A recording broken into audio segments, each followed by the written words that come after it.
Kegiatan ini sangat menyayat hati kita di saat kita kadang mengalami kesulitan untuk mendapatkan kredit dengan kerumitan perlengkapan dan kelengkapan yang sangat luar biasa.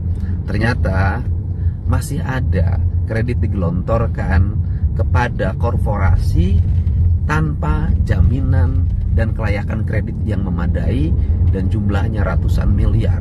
Gubernur Jawa Barat Deddy Mulyadi menyesalkan tindakan Komisaris Utama PT Sri Rejeki Instrument atau Sritek Iwan Setiawan Lukminto yang menggunakan dana kredit bank swasta untuk keperluan pribadi. Padahal di sisi lain ada 10.000 lebih karyawannya yang terkena PHK.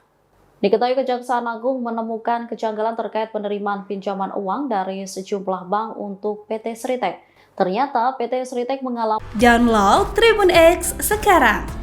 Menghadirkan lokal menjadi Indonesia.